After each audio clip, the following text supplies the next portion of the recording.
Maldiv'e arabayı nasıl söylemişler lan? Bak şimdi. Bekleyin.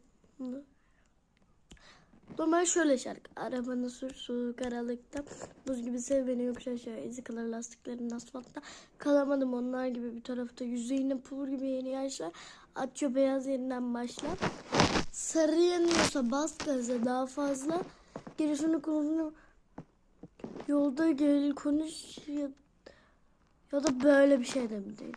Gelişine konuşuyordu buraya konu yoldaydı. Yemin ederim çıldıracağım. Geri kalanını da sallamışlar mı? Ne bir başka bir şarkıya devam etmişler. Geri kalanını da söyledim mi değil söylemedim mi anla. Bugünümü değil yarınımı bana kolla.